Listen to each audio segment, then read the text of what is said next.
Sigmund Freud's fundamental psychoanalytic concepts can be imagined as spokes of a wheel, each converging on a center point, organizing concept of the repetition compulsion. We have the topographic model of the mind with its conscious, preconscious, and unconscious domains. We have sensors between the conscious and preconscious, and between the preconscious and unconscious. These sensors protecting us from disagreeable impulses and thoughts are our various defense mechanisms, deployed in unique fashions for different kinds of threats. When we invite the patient to free associate, the patient's day-to-day defenses reappear in the analytic hour as resistances to free associate. And these resistances attempt to conceal the repressed material behind a personality character, defensive structure, and a set of symptoms. Repressed material is not just an upsetting thought, but a constellation of thoughts, memories, traumas, and conflicts embedded in a set of internal object relations derived from early childhood experience.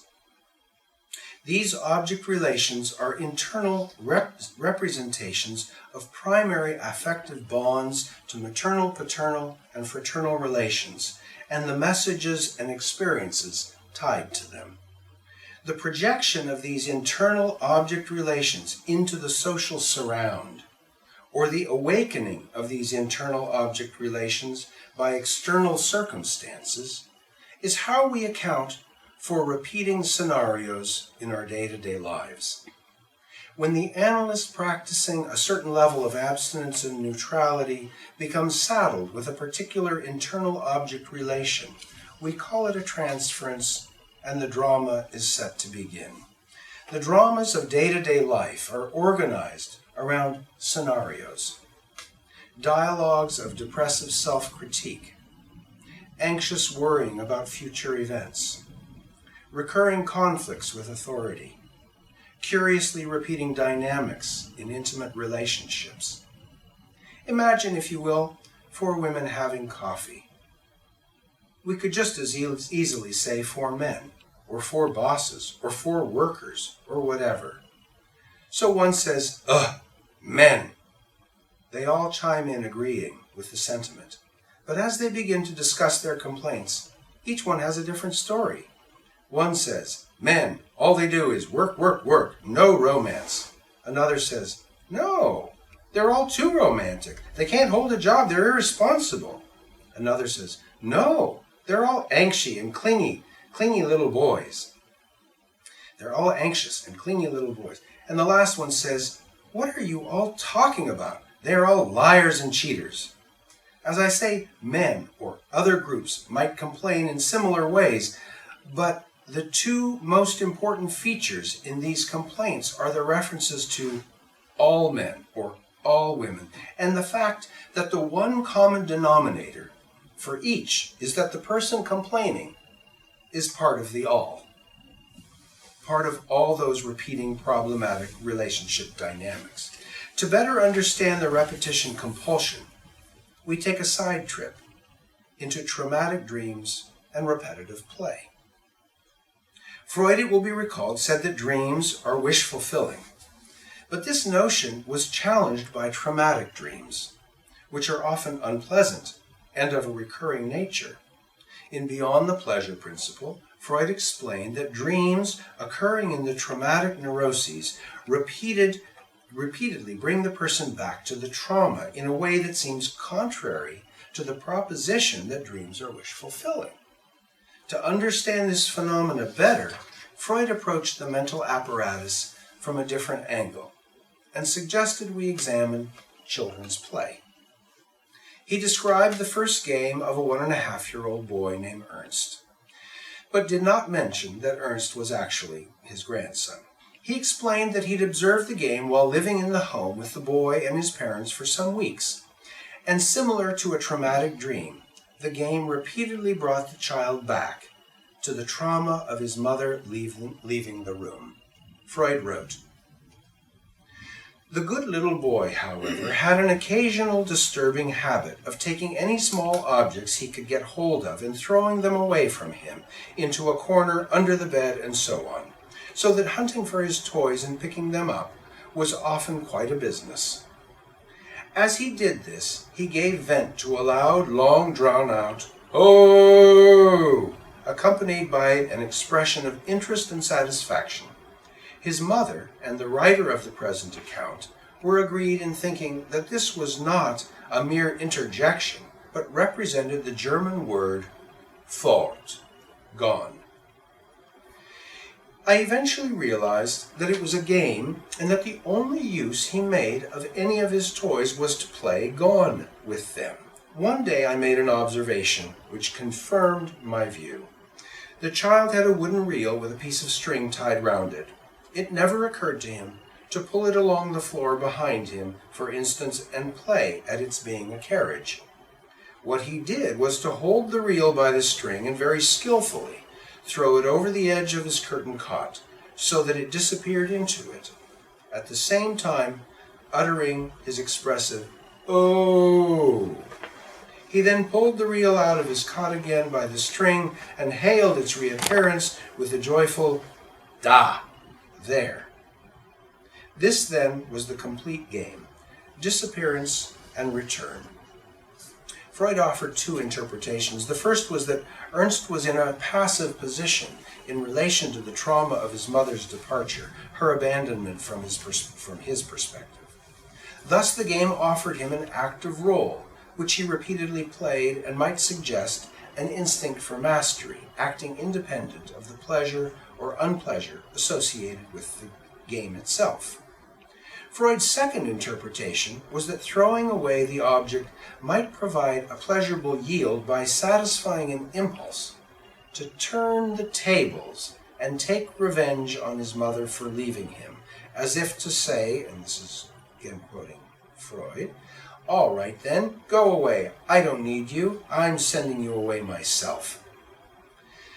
This interpretation helps us to understand the tendency to repeat scenarios in life that are similarly unpleasant but are enacted because they are in some way linked to traumatic experience. Freud demonstrated how this compulsion to repeat is the cornerstone of neurotic behavior. The repetition is a symbolic reenactment of a traumatic experience, which remains largely unconscious as long as the person continues acting it out instead of remembering, elaborating, and working it through.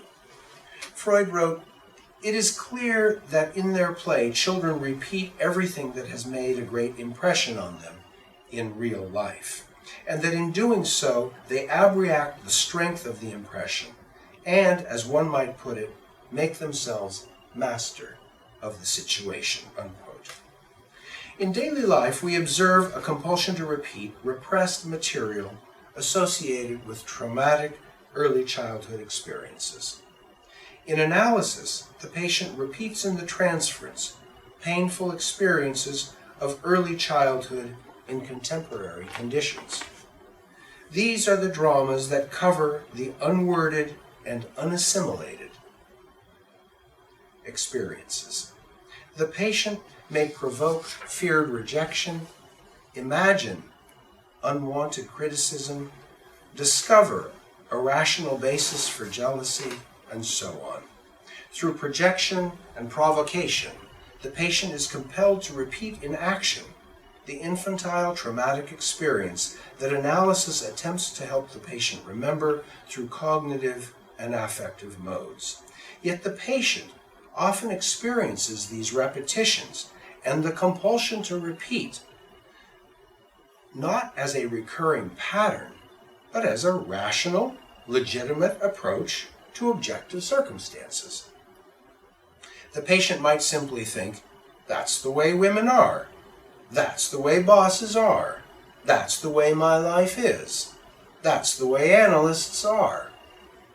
Freud helped us to understand the tendency to repeat scenarios in life that are seemingly unpleasant, but are reenacted because they are in some way linked to traumatic experience and are also familiar, that is, shaped by and derived from the family. He further demonstrated how this compulsion to repeat is the cornerstone of neurotic behavior. Freud also demonstrated how the patient has a compulsion to repeat in action that which needs to be remembered in analysis, and which comes to life in the transference. The repetition is a symbolic reenactment of a traumatic experience which remains largely unconscious, as long as the person continues acting it out, instead of remembering, elaborating, and working it through. In his article, Remembering, Repeating, and Working Through, Freud wrote, "The patient does not remember anything of what he has forgotten and repressed, but acts it out. He reproduces it not as a memory, but as an action. He repeats it without, of course, knowing that he is repeating it." Unquote. Therapy is about talking about what's difficult to talk about. It's about keeping as few secrets from oneself as possible. Our psychological symptoms sit like caps on untold or unelaborated stories. With the invitation to the patient to speak in a free and uncensored fashion, the therapist then pays attention to what is said, how it is said, and how the patient avoids saying some things. The avoidance strategies are the resistances, the intellectualizations, the minimizations, the projections, the reaction formations, etc. But of course, the transference is also a resistance. An affectionate relation in the transference might conceal aggression. An aggressive attitude might conceal longing. And a fear of judgment might conceal a counter-critique. A call for help might conceal a desire to make the therapist ineffective, and so on. Freud wrote, again I quote, "The transference thus creates an intermediate region between illness and real life, through which the transition from the one to the other is made. The new condition has taken over the features of the illness, but it represents an artificial illness, which is at every point accessible to our intervention. It is a piece of real experience, but one which has been made possible by especially favorable conditions, and it is of a provisional nature." Unquote.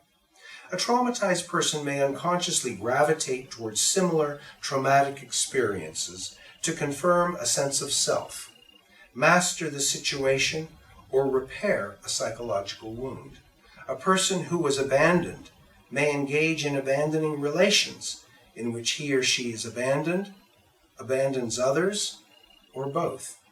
A child may have served as a communication link between parents, and then in adulthood may create a life out of mediating dialogues between others. A person who may have felt overly responsible as a child may later go about creating a life of taking charge in whatever group he or she enters. A child who held the role of caretaker may in adulthood enter the helping professions. Dynamics in primary relationships may repeat for one person over and over with multiple lovers. Or a person may have recurring relationship problems at work, which always have a curious similarity, even with different people at different jobs. As I like to put it, the person is a relationship looking for an other, and an experience looking for an event. If we say that a person is a relationship looking for an other, we can ask, who are the others in this scenario? What are their roles? Which role does the person prefer? If we say that a person is an experience looking for an event, the question remains, what is the experience? What is the scenario? A recurring piece of behavior tells us an unconscious motivated scenario is repeating. A conflict is underway. An experience is being recreated. A relationship is being replicated. Even when it is a distressing trauma, if it is a repetition, it will have a confirming quality. It is not half so much that the person wants the problem as much as it is familiar. It's like family. But it is not simply a matter of saying, I hit because I was hit, or I steal because I was emotionally stolen from, or my mother was always after me, so now I get the cops to always come after me. No, it is much more than that. The repetition also conceals a larger story. It serves as a cap on the thoughts and feelings residing outside of awareness. If a man had a father who beat him and his mother, and the man then beats his own wife, how can we understand this behavior? To begin with, we must remember that what you see is not what you get. We must not content ourselves with superficial explanations. We must analyze the dynamics and become curious about the thoughts and feelings that emerged just before his assault, just before the repetition. It is not enough to say, stop, don't do that. We need to ask, what experience is being concealed by this piece of acting out? What is this piece of theater concealing? How is he identifying with a role model, reproducing the circumstances to evoke the interest and pursuit of a parental or policing authority, or inverting a drama so as to do to others as has previously been done to him? When we investigate the possible motivations, we may discover not simply his rage at his father, but also his love for his father, his vulnerability, his feelings of abandonment, his desire for paternal guidance, his father's interpersonal impotence, his own interpersonal impotence, his sense of not knowing, his shame, and a series of related stories that need to be told. When the stories motivating repetitive behaviors are unpacked and elaborated, the patient may no longer be possessed by the compulsion to repeat them, and instead remember, accept life as it was, and now as it is. In doing so, one learns to live more comfortably in one's own skin and be less reactive in dealing with conflictual situations. Freud's approach to the repetition compulsion is embedded in his object relations theory and ego psychology, which were in turn embedded in his libido theory. Thus, the repetitions were derived from traumatic experiences in early childhood involving primitive impulses and their management within the family. But there are other ways of conceptualizing the repetition compulsion, even within the psychoanalytic tradition. August Eichhorn, an early Viennese analyst, was famous for his work with delinquent adolescents. In Wayward Youth, he described the underlying causes of delinquency. I quote this paragraph in full. It is comprehensible that a boy who has been accustomed to severe punishment for his misdemeanors should feel distrustful when the punishing person, the father, suddenly shows a right-about-face attitude. This change is not trusted and is therefore put to further tests. Confidence is established only when the boy is convinced that the punishment is really abandoned. The dissocial youth is not satisfied when he gets kind and gentle treatment from his superiors. He aggravates them through increasingly annoying behavior. Instead of understanding this, the parents may take this behavior as proof that he cannot be influenced through kindness and consideration. They begin again with severity, and soon the old situation is restored, and no improvement can be expected. However, if the father shows real understanding and does not let himself make the mistake of falling back into the old attitude, then a critical situation arises for the youth. The antagonistic conflict, motivated by defiance of the father, has no longer any meaning. It is only when the provocative behavior fails to achieve its aim that this pattern, which supports the delinquency, breaks down.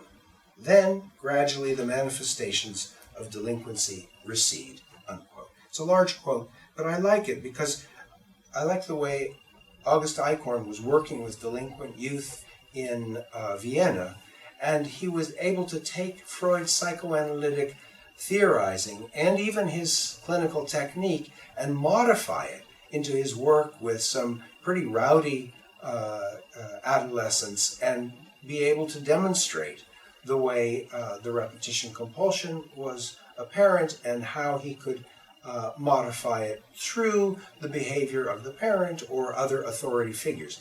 That's different from a repetition compulsion that gets well established in an adult personality, and it requires more of an analysis than a change in the parenting or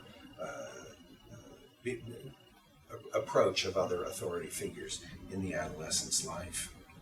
Joseph Weiss, a psychoanalyst in San Francisco, described Freud's three assumptions of psychoanalytic theory and technique from 1911 to 1915. Joe Weiss summarized them as 1. Symptoms and character defects are maintained by the unconscious gratifications of impulses fixated to infantile objects and aims through certain repeated behaviors. 2. The patient's unconscious motivation is to maintain such gratifications and thereby retain his psychopathology.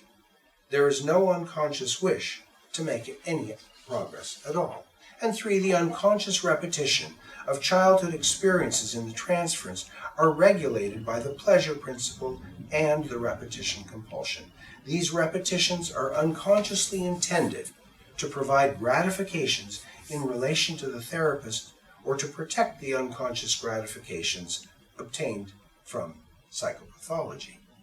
Now, in contrast to Freud, Joseph Weiss offered a theory and technique based in the following assumptions, and I quote him directly. He says, "The patient's symptoms and character problems are maintained by pathogenic beliefs that are developed in early childhood by inference from experience. These beliefs warn the patient that if he relinquishes his psychopathology, he may put himself or his loved ones in danger." 2. The patient is powerfully motivated unconsciously to make progress, but is afraid to do so, lest he put himself or someone he loves in danger. His anxiety about moving forward stems from his pathogenic beliefs and from the feelings of danger to which they give rise. And 3rd, the various repetitions in the transference of the patient's childhood experiences are unconsciously purposeful. They are brought about by the patient for various purposes, one of which is to test those pathogenic beliefs. Now, Freud's model focuses the analyst technique on the patient's defenses, resistances, and transferences through which unconscious impulses are seeking expression. The analyst seeks to interpret the resistances and transference in order to help make the unconscious conscious.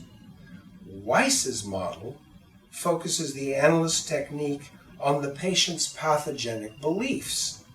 The analyst wants to know what those beliefs are, how the patient is trying to change them, how the patient is testing the analyst, how the analyst can make the analysis safer, allowing the analyst to pass the test, the patient, allowing the analyst to pass the patient's test, and so on.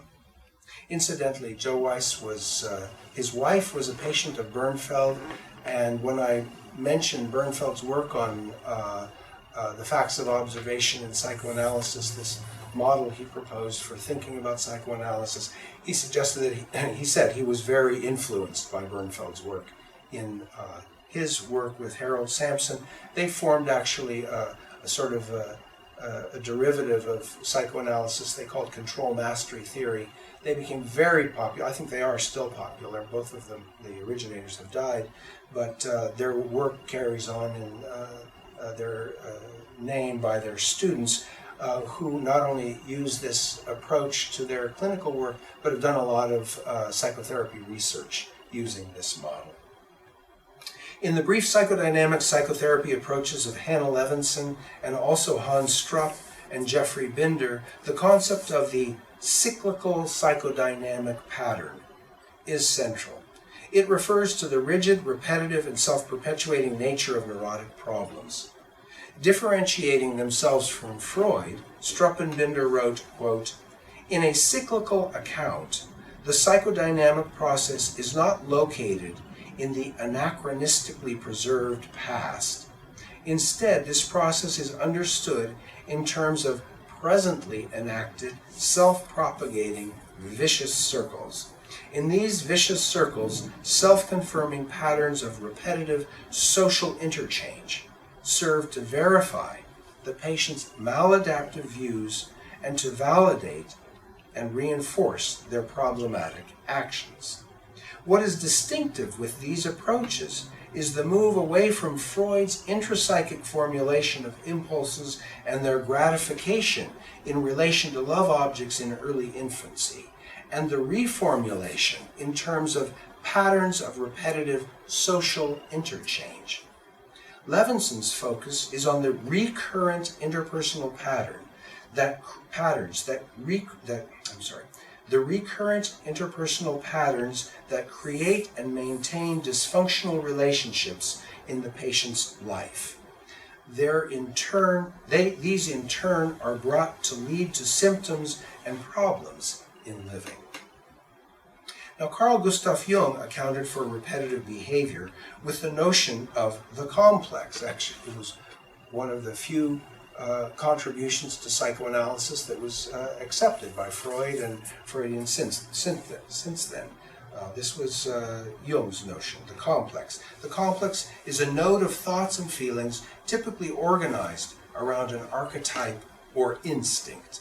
Jung would speak of the mother complex, father complex, anima complex, animus complex, hero complex, ego complex, and so on. The complex or feeling tone complex of ideas is a constellation of affects and ideas in relation to certain people or circumstances. Jung described the autonomous feeling tone complex as the image of a certain psychic situation, which is strongly accentuated emotionally and is moreover incompatible with a habitual attitude of consciousness. This image has a powerful inner coherence. It has its own wholeness, and in addition, a relatively high degree of autonomy, so that it is subject to the control of the conscious mind to only a limited extent, and therefore behaves like an animated foreign body in the sphere of consciousness. I think one can see how not only interesting Jung's formulation is, but also how it's already leaning more in the direction of the abstract, whereas Freud's interpretation and subsequent Freudian psychoanalytic interpretation have always moved closer to people and the early childhood experience. Jung had this tendency to become abstract, and the symbols got dissociated from the body and they became archetypal in a certain sense. If you read him carefully, really closely, he will recognize that all the symbols are coming from the instincts in the body, but he has a style of writing that is always leaning more and more into the sort of abstract view of an a priori collective unconscious. And even here, when he talks about this autonomous complex, it's as though the autonomous complex is moving away from any connections to people, and he's just trapped in his complex, as though it was some sort of a generic thing out there in the ether that has grabbed hold of the person, rather than recognizing it's something that's happening between people and has its roots in early childhood experience. In tying the complex to thoughts and feelings, Jung established its relation to the personal unconscious. In tying the complex to instincts and archetypes, he established its relation to the collective unconscious. But like I say, I think there's this leaning in the direction of the collective unconscious. While cognitive behavioral treatment of repetitive relationship dynamics might be useful in some ways, I find the unconscious component, which is absent in the cognitive behavioral work, too valuable an assumption to dismiss. A cognitive behavioral treatment might approach Weiss's formulation in that aspect related to pathogenic beliefs, but not in terms of the unconscious motivation to make progress or in the unconscious basis of repeating early childhood experiences in the transference. While the cognitive behavioral approach is of such great utility in other clinical applications, it falls short, in my estimation, in its dismissal of the unconscious as it relates to the gratifications of impulses, the role of early childhood experiences, and the development of defenses and object relations.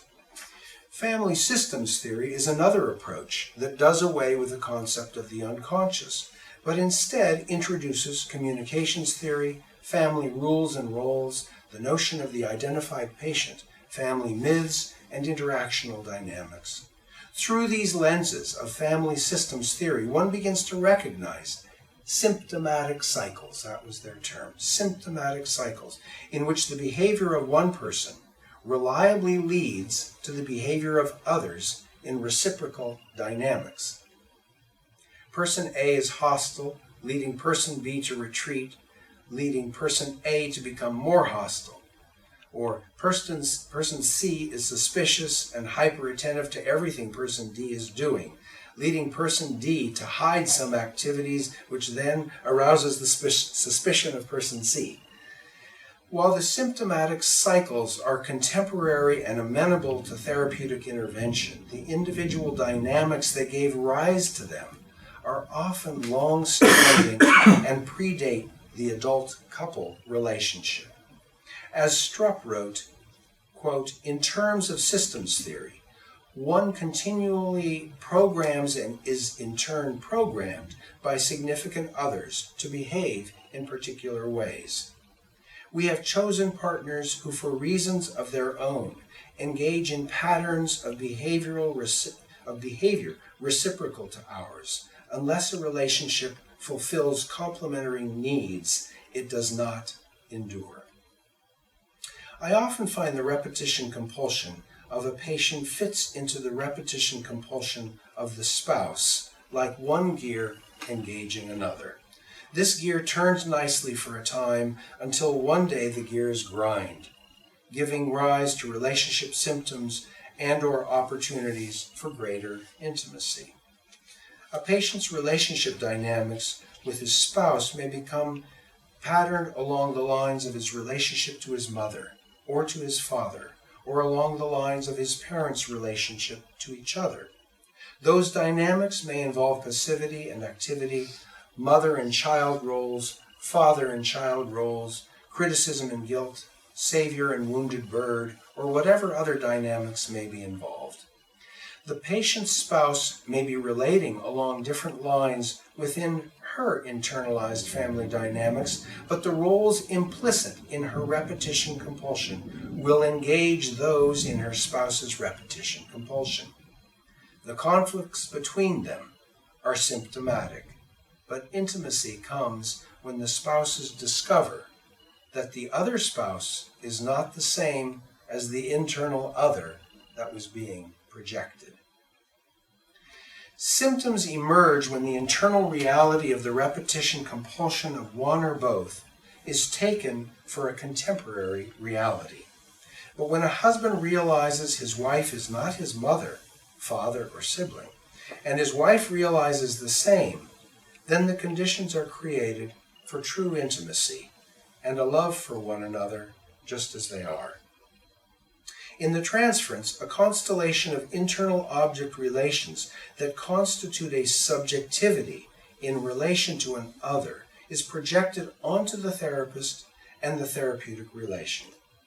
It is this that affords us the opportunity to say to the patient, "You are a relationship looking for an other." It is not that you have a relationship, but rather that you are a relationship looking for an other to confirm your view of yourself and the world. So who is the other you need me to be? What demand do you demand that I impose on you? A dancer once explained to me that in a pair dancing class with an uneven number of dancers, the dancer without a partner was asked to partner herself. She was to dance as if she was dancing with someone. And isn't that what we all do every day? We dance as if we are dancing with one of our internal others.